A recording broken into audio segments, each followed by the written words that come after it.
देख ले, मेरा शिव तुम्हारे साथ है।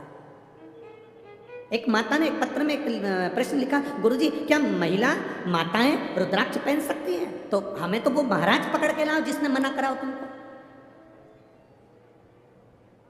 जो तुमको मना कर रहा है कि रुद्राक्ष मत पहनो, बच्चे, बूढ़े, जवान, नारी, पुरुष, सब भगवान शंकर का रुद्राक्ष अगर आपके पास में है, कुबेरेश्वर धाम का रुद्राक्ष है, आपके पास में रुद्राक्ष है, उसको लाल धागे में अपने गले में धारण करो। महाराज शास्त्र कहता है अगर गले में वो एक अपन भगवान को भोग लगाते हैं तो भोजन की थाली में क्या डालते हैं? जम के बोलो। तुलसी।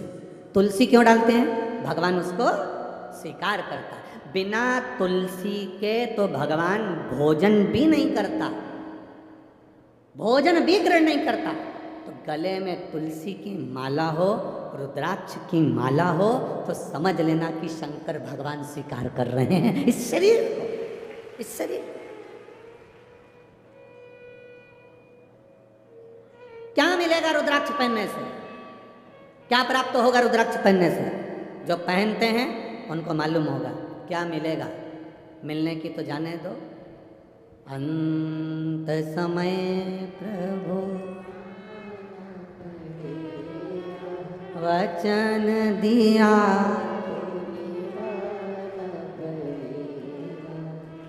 सरकार को कैसे मालूम? सरकार को कैसे मालूम कि तुम्हारे पास में कितना माल है? सरकार को कैसे मालूम कि तुम्हारे पास में क्या है? सरकार को कैसे मालूम कि तुम्हारा एड्रेस, तुम किस जगह पर कहाँ रहते हो? जरा सी देर में सर्च करा और निकल गया कि ये लीलाबाई इस जगह पे रहती है, कमलेश इस जगह पे रहता है, और सरकार वहाँ पहुँच जाती है। उसी तरह हमारे गले में रुद्राक्ष और तुलसी की माला होती है तो परमात्मा भी उस जगह पर पहुँच जाता है जहाँ तुम हो। उसको मालूम है कि तुम कहाँ हो।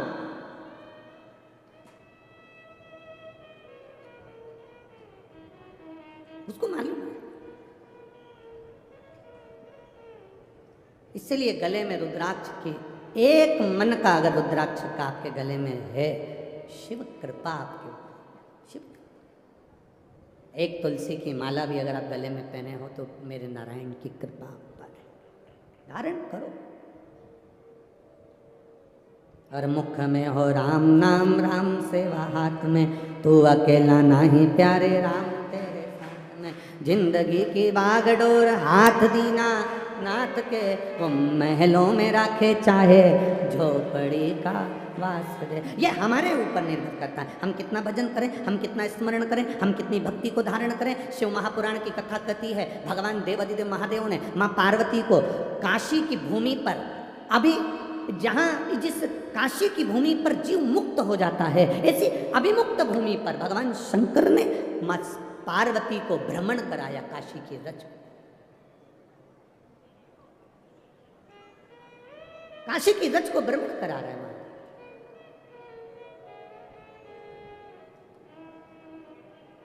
और काशी की रज पर जब भ्रमण कराया, काशी की रज पर जब घूम रहे हैं, माँ पार्वती जी के मन में दो संशय भारी है। माता पार्वती जी के मन में दो संशय, काशी घूमते घूमते दो संशय।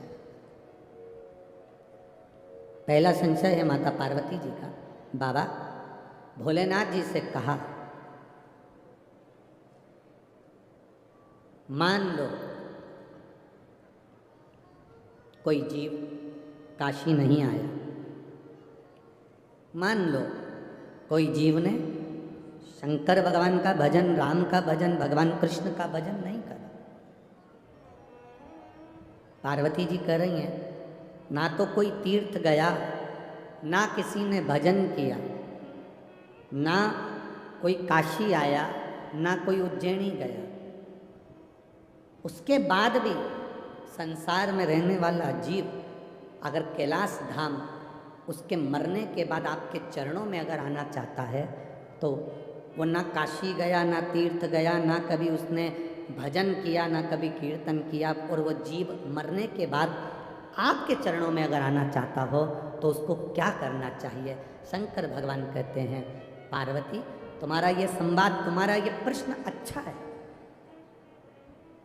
तुमने बहुत अच्छा प्रश्न किया। अगर कोई तीर्थ ना गया हो, अगर कोई भजन भी ना किया हो, अगर कोई भूलवश काशी भी ना गया हो, शिव महापुराण की कथा कहती है, सुनो पार्वती, जहां वो निवास करता है, जहां वो रहता है, उस भूमि पर जहां वो रह रहा है, उसके नगर में, उसके क्षेत्र में, उसकी कॉलोनी में, उसके मोहल्ले में, उसके खेड़े में कहीं शिवालय हो, और उस शिवालय के सामने से भी अगर वो निकल गया और भूल से भी शंकर मंदिर के शिखर का दर्शन कर लिया, तो भी वो कैलाश पहुंच ही जाएगा। मात्र शिखर दर्शनम सर्व पाप नाशनम। तो पार्वती जी ने पूछा, आखिर शिखर में ऐसा क्या होता है? शिखर में ऐसा क्या है? आप तो मंदिर के अंदर हो, शिखर में ऐसा क्या है कि शंकर भगवान शिखर के दर्शन से भी कैलाश का वास दे देते हैं? शिखर में ऐसा क्या है? तो भगवान शंकर ने कहा, पार्वती, दुनिया के लोग नहीं जान सकते, ये संपूर्ण ब्रह्मांड जब जल में डूब जाता है, सारा संसार जब समाप्त हो जाता है, केवल एक पानी का बुलबुला और उस बुलबुले पर केवल एक बिंदु रह जाता है, वो बिंदु ही शिव कहलाता है, और उस बिंदु से ही फिर वापिस सृष्टि का निराकरण हो। ये ब्रह्म कुमारी आश्रम के अंतर्गत आप कभी जाएं तो वो दीदियां आपको बताएंगी, ब्रह्म कुमारी आश्रम के अंतर्गत वो बहनें बताएंगी कि एक बिंदु से सारा संसार है। वो बिंदु कौन? वो बिंदु है मेरा देव अधिदेव महादेव, वो बिंदु है मेरा शिव, उससे सारा संसार फैला हुआ, सारा संसार।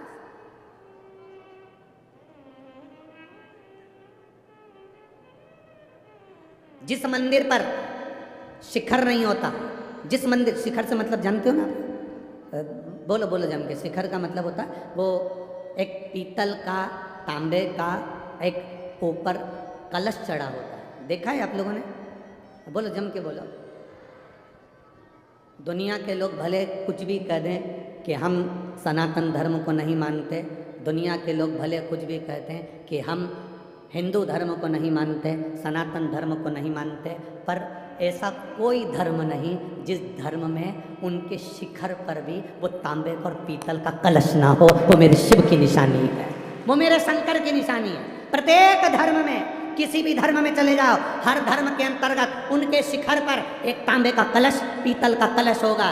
शिव महापुराण में शंकर भगवान माता पार्वती को उस काशी की पावन धरा पर वर्णन करते हुए कह रहे हैं, पार्वती, दुनिया के लोग मुझे मंदिर के अंदर चाहते हैं कि मैं मंदिर के अंदर हूँ, ऊपर जो तांबे का शिवलिंग की आकृति का जो छोटा सा शिखर मंदिर के ऊपर शिखर पर चढ़ा होता है, पार्वती, वो मेरा प्रतिबिंब, मेरा स्वरूप होता है, चाहे वो कोई भी धर्म हो, कोई धर्म हो, किसी भी धर्म में चले जाओ, हर धर्म के अंतर्गत उनके ऊपर पीतल का, तांबे का कलश मिलेगा, वो कलश मेरा शिव है। अब तुम दुनिया का अस्तित्व मिटा दो, कलश को कैसे मिटाओ? हम नहीं मानते सनातन धर्म, हम नहीं मानते हिंदू धर्म, हम नहीं मानते इसको, मत मानो। काका जी तो ऊपर चढ़े हैं, तुम्हारे मानने और ना मानने से क्या? बैठा वजूद है, वो विराजमान है, वो है, तो ही तो हम आनंद कर रहे हैं।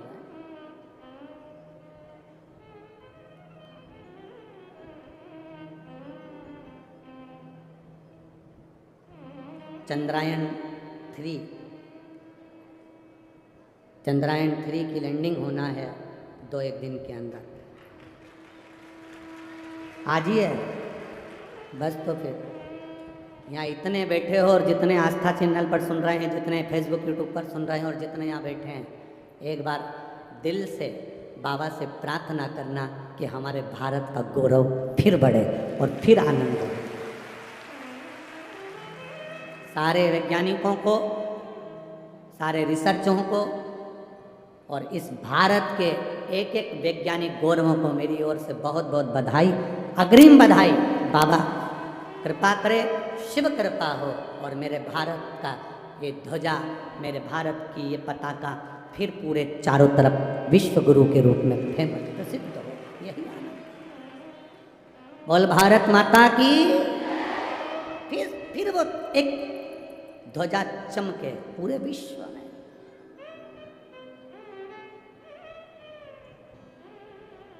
और चंदन है इस देश की माटी, तपोभूमि हर ग्राम है, हर बाला देवी की प्रतिमा बच्चा बच्चा राम है।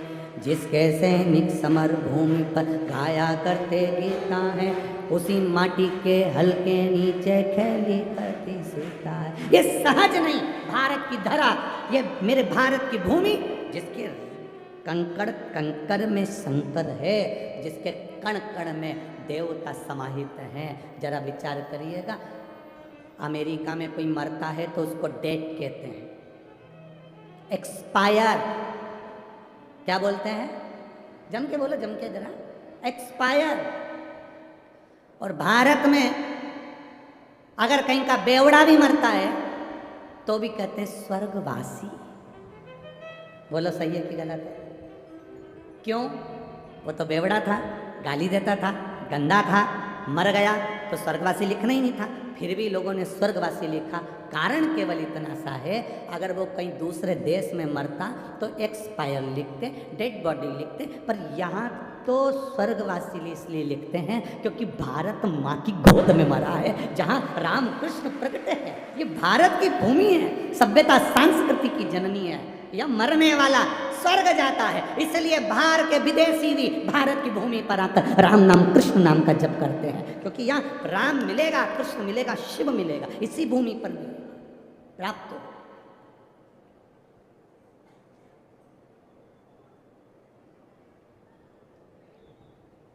मिलेगा, आप ढूंढो उसको। कई बार हमसे कहते हैं लोग, आपने कभी शंकर जी को देखा है? हमने कहा हम तो रोज ही देखते हैं। उसने कहा कब देखा?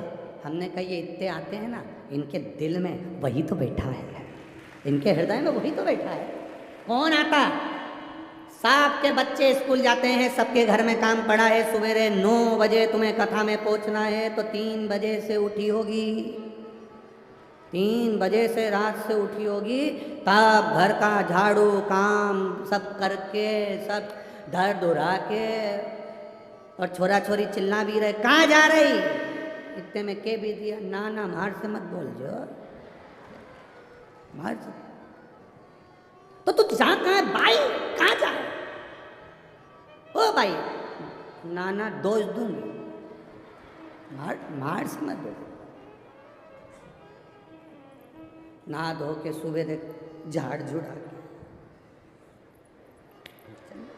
कर पुरा के आंखें से धर के पेंसिल से लाइन खींच के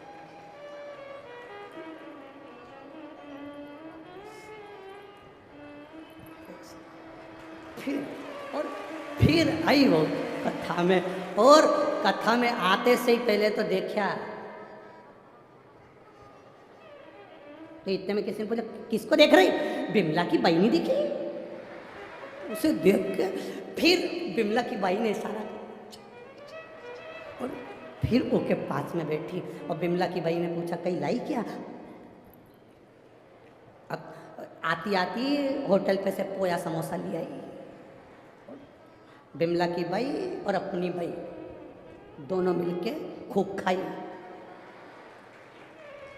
खूब। और कथा सुन के जाती जाती कह गई आशीष तिवारी भला हो रे तेरा, गजब कथा कराई तेने, गजब धन्य धन्य धन्य, ये कृपा नहीं तो और क्या, धन्य।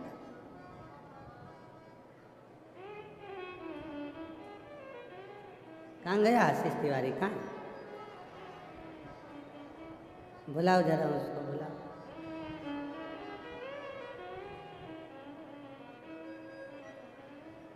धन्यता।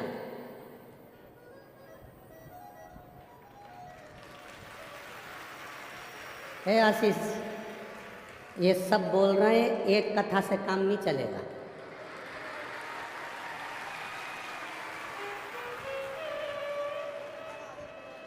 तो आशीष बोल रहा है कि बाबा कृपा करेगा और राजगढ़ वाले तैयार होंगे तो फिर आ जाएंगे। ये तो शिव भक्ति है, शंकर की उदारता। हरा बोल बम का नारा है। बहुत बहुत साधुवाद आशीष जी आपको भी और पूरे राजगढ़ वासियों को साधुवाद था। बहुत तत्व को जानो, अपने भीतर के आनंद को पहचानो, अपने भीतर के भक्ति को जानो। और जब भक्ति प्रकट होती है शिव सामने होता है।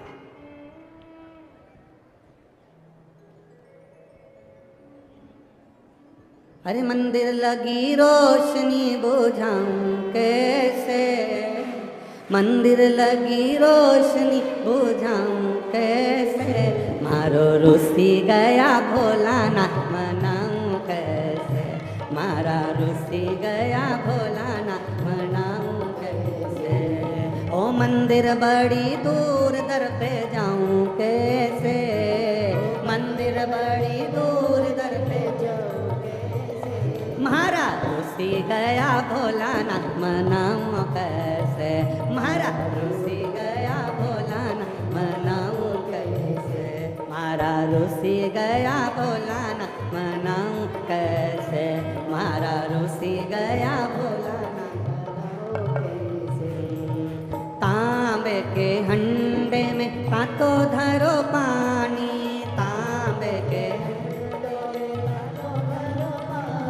ओ तांबे के हंडे में तातो धरो पानी, तांबे के हंडे में तातो भरो पानी। अरे नावे नहीं भोला नीलाऊं कैसे, मेरो नाए नहीं भोला नीलाऊं कैसे। ओ मंदिर बड़ी दूर दर पे जाऊं कैसे, मंदिर बड़ी दूर पे जाऊं कैसे। ओ सीहोर बड़ी दूर दर पे जाऊं कैसे, सीहोर बड़ी दूर दर पे जाऊं कैसे। ओ मारो उठी गया भोला